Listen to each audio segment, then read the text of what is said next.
This one stings, but it's so true. No matter how big you are, no one knows who you are. You've done the marketing, you spent over 10K on Meta ads, you've made the Instagram reels, you've done all the work, you think everyone's gonna buy from you, but guess what? The reality is they're not. The truth is, if you're under 10 million rev, you've only got one mission, and that mission is to do more marketing. It's to get in front of more people. What can you do to push that needle forward? And to prove my point, I sold a business in 2022 that I built with my two brothers for over 180 million, and I bet you don't even know who I am. We spent over 10 years marketing that business, and to think your business is on top of someone else's mind is just plain naive. So in this video, I'm going to talk to you why your business is going to die without marketing, why all of your customers aren't the same, and what you can do to get inside their heads so they actually buy from you and your business can grow. All right, let's jump in. So this is a great meme with The Rock. I mean, you may or may not know who that is. If you don't, this man's done a lot of marketing to get his name out there. What we're going to talk about today is the fact that no one knows who you are. This is the truth. Unfortunately, I wish it was wrong. It wasn't, but it is. The first part is, why do we need awareness? Or why do you need awareness in the first place? It starts like this, right? So we do marketing. Man, this is monster writing here, marketing. We use marketing so that we can get in someone's head, right? We want them to know that we exist. So when they have a problem, they think about what we do or our product or our solution, right? That's why we want to do it. And then they want to know that we can fix their problems. If airlines sell you the dream of going on holiday, they're going to fix all your problems. You're going to be not stressed. You're not going to have to worry about work, all the lies they tell you. But no one knows about your product, right? And that is why we market. We market for awareness. That is really what we do. Now think about any drink that you consume on the regular, right? What is the name of that business or company that comes to mind? Why is that? You've obviously consumed that or had that drink for a long time. Where did you first see it? How did you get told about that? There's various forms of marketing, but they are constantly bombarding us. Like if you think about your shoes that you use for the gym, what is the first brand that comes to mind? That brand is the one doing the best marketing for you, to target you. So for me, Nike, that comes out and jumps out. Like why? Because they sponsor athletes that I admire, right? They constantly push marketing and their brand everywhere. So you see it all the time. That's key, being able to see that. And they spend billions of dollars doing it, right? That is the core driver for them. Big businesses really become massive marketing machines, especially when it comes to e-commerce and brands like that consumers buy. It's all about that awareness. So yeah, how do you find those brands? Did you see someone you admire wearing it? Did you see them in your Instagram feed? Were they selling you something that you're like, oh, that really gets me? Where did it come from? And this is why they do marketing, right? It's so that when you think about the problem, it's like, oh, I need new shoes. It's got a problem. My shoes are broken. I need new ones. They are top of mind. That is why they do marketing. When you're thirsty, I need a drink. What drink are you grabbing? They've taught you over time that this drink quenches your thirst the best. They've trained you over time. So brand is built through marketing and delivering the actual product, right? So it's part and parcel. They go together. You can do really good marketing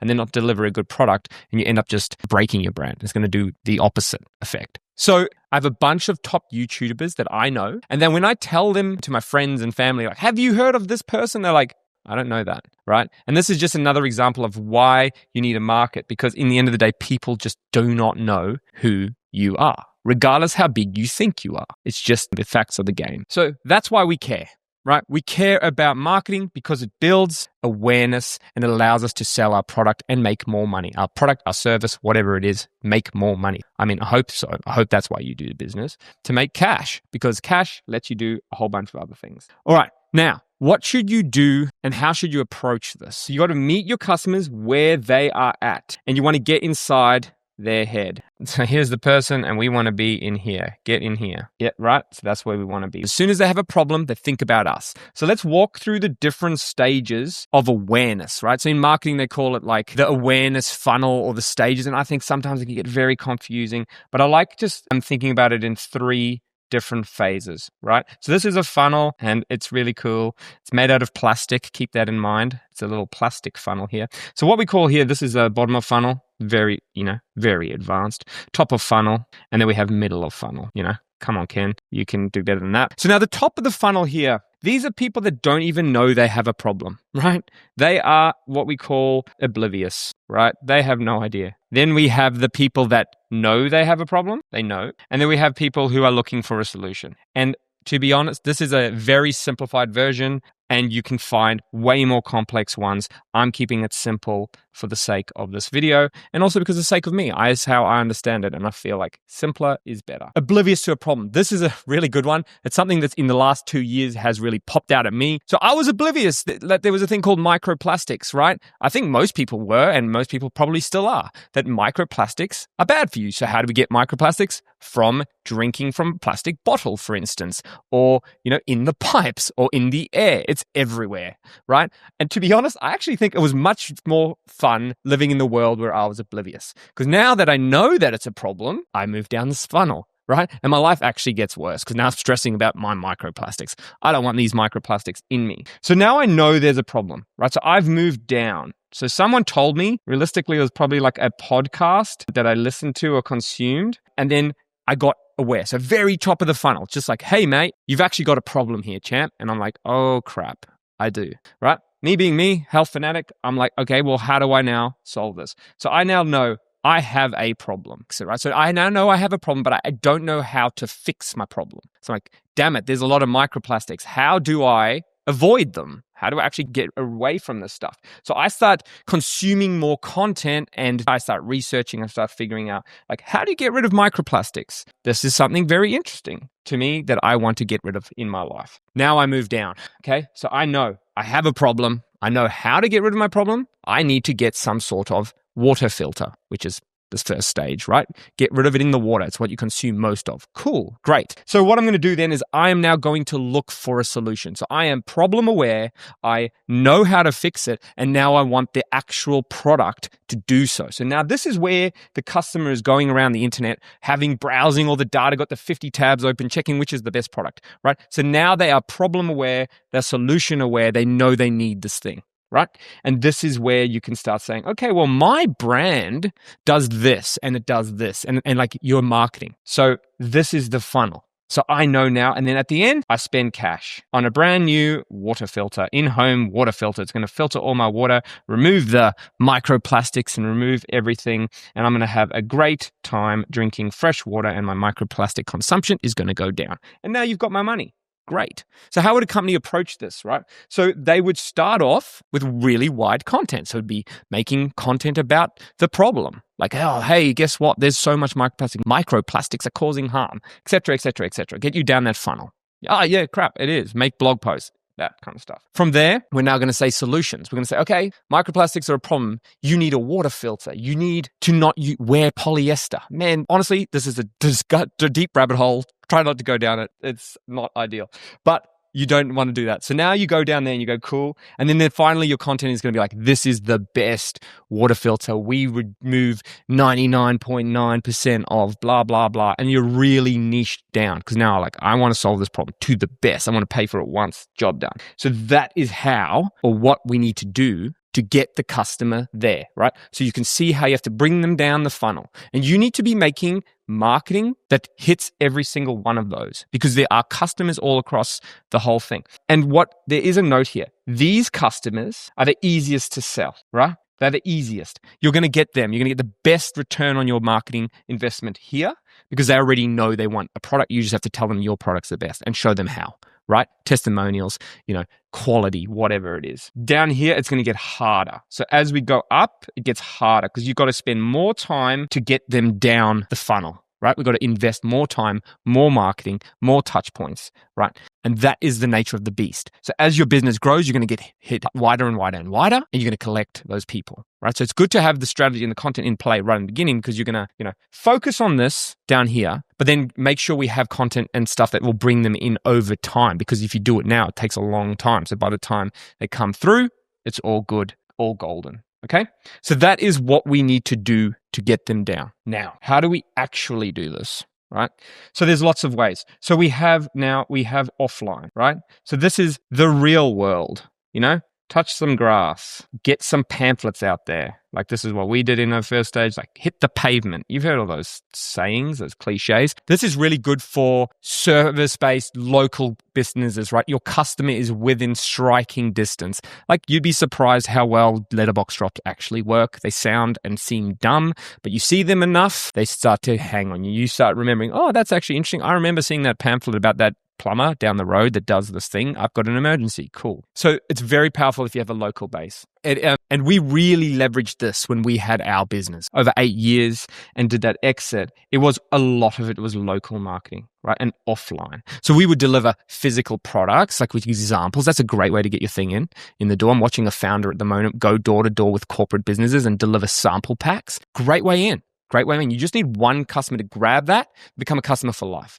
So very good way, very easy way to do it because you can see your customer right there. If you do things like service bases with businesses around, lawn mowing, great. Just drop pamphlets and keep doing it because you'd be surprised. A lot of the people do not do a good job in business and people are looking for another alternative. So a very strong way. So offline marketing, letterbox drops, dropping off samples, and then using whatever you can, whatever's your little point of difference to give that little, up so they remember you, right? So offline. But I'm going to focus here on online because we are using online primarily. It depends on your type of business. But for Clipflow, it's a software platform. We can't really go and find our customer because they live in different countries. It's very difficult to do offline marketing here. So what do we have? What are our options? So we have ads, right? And you have content, which is organic content. So these are kind of, they're both content. One's paid for, one's not. Organic versus not. All right. So we need to find what works best for our business. Where does our customer live? How do we reach them? Right. So every business has a different way of doing that and where their customers live. If you're doing B2B, LinkedIn's probably the place, right? If you're working with consumer, Instagram is a very good, solid place for organic kind of content. So it just depends where your customer lives. And it's different for everyone. Let's be clear with that. It's always different. It depends on your market. So what you need to do is figure out what returns the best bang for buck. It just means that we get more out than what we put in, right? And this is usually referred to as ROAS in the industry, which is the return on ad spend, right? And it doesn't just apply to ads, right? So in the end of the day, you're going to produce content, it's going to cost you something. It could be literally your time, it could be your team's time. It costs something. Everything costs something, all right? So you got to figure out what is going to give you the best ROAS or return on ad spend, right? That is what we're looking for. So how do we figure that out, right? We need to do a lot of different types of marketing. We also want to be able to figure out what it costs to acquire. So that's called CAC in the business. So it's a customer acquisition cost, right? And then I'm going to just add one more here just for the meantime as LTV and this lifetime value, okay? So we need to consider these things. So customer acquisition cost. So what does that mean? So it means how much does it cost to actually get that customer? It could be how much does it cost in ads? How much does it cost in time? Literal content making time, and then how much does that customer bring in over their entire lifespan? So a customer will either leave or they'll stop spending. If you sell baby products, there's going to be a limited life of that, but there's unlimited customers, thankfully. You got to know these kind of things, right? So then that's how you can figure out where to allocate your budget. Now, let's talk about the two main different ones here. So we have ads, right? These are paid ads. This could be Google, and this could also be Meta. I mean, those are the two that I would really consider in the beginning as the behemoths because they have all the users. So what we want to be doing here is figuring out how do we make ads that convert, right? So what is the cost? So this is a very easy way to do it because you literally put money in and you get customers. You can calculate your conversions. Very easy way to do it. Now, the pros and the cons. So the pros, it's fast. Honestly, there's no faster way to collect. I think it's very fast. You can go wide very quickly. And it's I want to say it's simple. It's simpler, I think, than organic because you don't have to try and beat the algorithm. The better your ads are, the lower your cost of acquisition is going to be, or customer acquisition cost, but you don't have to be that good to get in front of people. Whereas if you're using organic, it's very much harder, okay? But the cons I think very interesting here is when you turn it off, it stops instantly, right? So as soon as you turn off ads, it's gone. It just disappears. Your leads just die. We've seen this many times, right, with Clipflow. Put on ads, great, yeah, people coming in, dopamine high. Turn off ads, it just instantly dries up. It's just gone, nothing, okay? So that's with ads, but very powerful tool. Very, very, very powerful tool. I'm an advocate for both, just so you know. We're going to now go organic, right? This is a slow play. It takes time. It can be cheaper if you're doing it yourself. If you don't have money, you're starting a business, you can make content. It's just your time, right? And it's a good way to spend your time. The nice thing about organic is it sits there for a long time, especially if we're talking about YouTube, right? YouTube, and we're talking about blogs. This is going to give you SEO, so search engine optimization, for a long time. We've seen this with Clipflow. It's kind of just going like this, real slow, right? Just doing that. And the same thing with YouTube, right? I've got videos even on my YouTube channel that when they started, they got 10 views and now they're up to 5,000. And it's just because it's been sitting there for a year. Ads can't do that, right? Ads will not do that. Your organic content will. So the nice thing here as well, I just want to quickly bring up about ads is Meta is getting so good with AI to know where your customer is in their funnel, right? They know where you are up to based on your browsing habits. It's creepy as, but it's very good as a marketer and an advertiser. It's very handy, right? So you can make ads that are targeting the problem and then, the solution, and you make all of them, chuck them in your campaign, and Meta will figure out what ad to serve. It's genius. It's amazing, scary, and amazing. Great. Organic, now, you need to make content that hits all those tiers. So you need to be making content that's wide. You need to be making content that's mid. And you also need to make content that's the bottom. So it's like, here are the features of my thing or my service. And this is this. Then the medium is like, okay, here's how you solve your problem that you have. And then here at the top is like, hey, you have a problem. So in our instance for Clipflow, it would be like, hey, do you know that you have a problem because you're not marketing your business? Number 2 is, well, you have a problem, so you need to do marketing, and this is the kind of marketing you need to do. Well, you need to make content, yes? Finally, down the bottom is like, hey, we have a platform that helps you make heaps of content at scale, so you can actually create a lot of marketing and get in front of people's faces, right? That's how we would approach the funnel for our own business, all right? So final point is here. So we need to make content, or we need to market so people can actually know who we are. Number 2 is we need to go and find and meet them where they are at in their journeys. People need to see your product probably 20 times before they buy. Most people, very few buy instantly. And number 3, you need to go and then do it in the right place where they actually live. So where is it? Is it ads? Is it organic? Okay. And in the end of the day, long form organic content is going to build the foundation for your brand. And then you're going to pepper in all these other tools. I think like the more you can chuck in, the better, as long as your team can focus and you have enough resources to do so. But find the one that gives you the biggest return on ad spend or the biggest return on time. All right. And if that all sounds good and you're already making content for your business, you're already making organic stuff, check out Clipflow, because we're building a platform that helps you scale. It helps you make a ton of content and keeps it organized. But until next time, we'll catch you on the next one.